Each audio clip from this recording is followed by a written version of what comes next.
Well, good morning, everybody, or afternoon, or evening, whatever time of the day you're watching this. This is kind of funny. This is my 401st video. So I guess I must be coming up to my year anniversary for doing this every morning.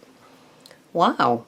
Yeah, sometimes there's been more than one video in a day, and like there was last Friday, because I want you not to have, messy weekends and days, and why am I doing this right now? And to have all the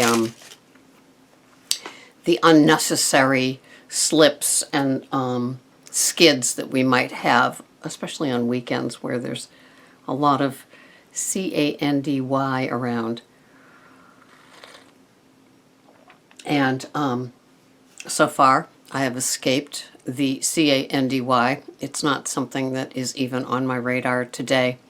I think I might look at a piece of bread more longingly, or a slab of pizza or something, but I have my Fathead pizza. So 401 videos.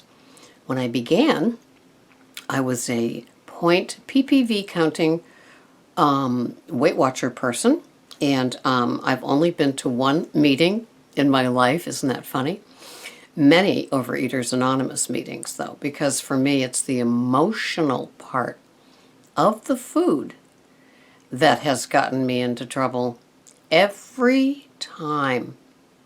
Yeah, because I can find any food that tastes good. You can make me go from a Butterfinger to a pizza to a Dairy Queen and back again. Back again to a Ring Ding or a Ho Ho or anything garbagey. And so for me, it's always been how I'm feeling emotionally. And when you get together with good friends, I would overeat. And when I was alone, I would overeat. That reward at the end of the day. Well, when you get to be my age, which is 65, you get to the point where you can look back a little bit, put it under that microscope, and realize that you might have had decades of a little something before bed, a little something after dinner, a little sweetener that makes the whole day just melt away. Not like a healthy walk or anything like that. No. And I would have my favorite, probably local ice cream, Friendlies, and I wouldn't measure it out. I'd have it in a smaller bowl anyway, and then all my little frozen candies on top of it, probably making it into a 500-calorie bomb. It's only so much could fit in the bowl, right? But then you could do this thing over it, right, and carry it carefully. Oftentimes I had it in bed, wake up with the spoon and the little bowl next to me, and talk about an elixir. And other times it was, civilized a little bit, eating in front of the TV on the couch. And so that was one of the first habits that had to go, was the nighttime eating, the nighttime reward. And even to this day, when I have my fat bomb, I no sooner finish my dinner and I'm eating it. And, at first Greg would comment, like, aren't you too full to have that? And it's like, no. It has to be a continuum. It has to keep on going. And then when I'm done, I'm totally done. And I don't know. I remember what house I was living in when I made the decision for no food in the bedroom anymore. Like, that was the threshold. There was no food once I crossed that line. The bedroom was for sleeping. It was not for eating. And that was that. I remember it. And so was there some getting used to with that? Of course. I think that it helped that I didn't have a TV. I stopped TVs in the bedroom too.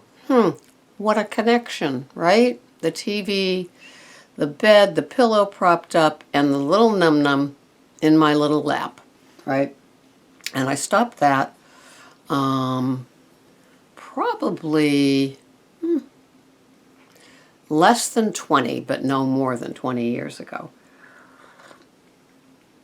And so what did that mean? Well, that meant that the little something at the end of the day, always sugar, oftentimes chocolate, sometimes coffee flavored ice cream, things like that, would come directly after the final meal. And I say final meal because sometimes I had 4, 5, or 6 meals a day. And but I was always salivating for that little sugar, soft, creamy, chocolatey thing at the end of the day. It was a tough, tough habit to get over. And so when people talk to me about their nighttime eating, I am so with them. I so understand. It wasn't salty or pizza or something like that. That would be the entree. And then followed by the sugary substance. And so getting over that took a little bit. And there was a direct correlation with the TV and eating in the bedroom, nighttime eating for me. And so once I was successful with that and that wasn't happening anymore, then I had to realize that the dessert didn't get put off. Okay, so somehow I knew that almost right away. And so that would happen. But how did I stop from wanting to do tragic, overeating at the end of the day? And I remember there were times, just conscientious and conscious times, when I'd simply brush my teeth. And that was the physiological or the psychological trigger to say to me, "You're done, sister. You're done. Stop it. No more. Ain't gonna happen." And that worked. Rarely, if ever, did I brush my teeth and then stub my nose at that trick of brushing my teeth and go back to eating. It just, I don't know. I just got better at my discipline and structure. And so there was that. And then there were other times when maybe I hadn't gotten to the brushing my teeth part yet, but I just would go to bed. Because I know I start early in the morning. And so I know at the end of the day, I mask being tired with being hungry. Some people mask being thirsty with being hungry. I've heard that on a lot of these weight shows where they say that, it's not uncommon for us to mistake our bodies wanting water, and we think it's hunger. And so oftentimes in suggesting things, I always say that glass of water. I don't drink water. I don't drink anything with my meal, but I might have a glass of water after my meal. Kind of like to make all of that have something to digest with. I'm not sure. But sometimes that works if I'm thinking for a second. I don't even think I'm thinking on a conscious level that I didn't get enough in my meal, because I make sure that I get enough, because I still do a lot of veggies. Because I know that that's the place I turn to, not fruits, but veggies. So nighttime eating, it still continues to be something that's tough. It's something that you need to work through. There's no easy way in giving it up. I recently watched a video, and there was more food planned for the dessert nighttime eating treat. After the dinner is over, the dishes are washed, dried, and put away. And then the real nighttime eating begins. And it could begin with fat-free things, sugar-free things, things that are counted on your tracker. And but quite the long, little road of like, first I have this, and then I have that, and then I always end with a tea or decaf coffee with fat-free Cool Whip on it, sugar-free Cool Whip on it, and, sugar-free syrup in it, and junk like that. And if you're aware that you might not want to be doing that anymore, that isn't really an I love you to your food system and your body, then it's going to hurt a little bit. There's a withdrawal from this. Could you give up coffee for 3 days in a row and not expect to have some emotions around it in the morning? If that's the first thing that you've always reached for, right? If you've got little habits, good and unhealthy, in your arsenal of what you do in a day, just think about giving up something good. What if you have an apple and a string cheese every single day at 3 to make it to the next thing as a snack, and suddenly you take it away? Yeah, there's going to be some discomfort. And so if you're eating at night, regardless whether it's carrot sticks or just junk it's called edible food. Edible food. There's no nutrition in it whatsoever. It is simply this substance that the food manufacturers and the chemical manufacturers have come up with for you to think that you're having something. Something that's maybe not with sugar. Maybe it's the fake stuff just to get you through. And you realize that no, it's got to go. I've been listening to her. If she's saying this is her 401st video, I know that there's quite a few nighttime eating suggestions in all of those videos. And maybe they aren't as direct as the nighttime eating videos, but this one is. And so if you're ready to do it, just know that there's a few days of pain. That's all. It's a few days of pain. It's finding something else. I'm sure that there's a lot of compulsive overeaters that are so delighted with the adult coloring books. I'm sure that they're doing cards, doing crafting, crocheting, knitting, needle pointing, anything to keep the hands and the head busy if that was a time that you used to eat things. It'll take a few days, maybe even 3 weeks. Some of those gurus on time management and habit things say 21 days to break a habit or to bring in a good one. But you can't empty out something that has been working for you that may not be healthy and think that the void will be okay. You do need to replace it with something. If you're used to sitting there and eating with a certain show every night, then figure out how you're not going to sit there and eat with food. Replace it with something else. Keep your hands busy, which might keep your head busy, or at least deal with the anxiety part.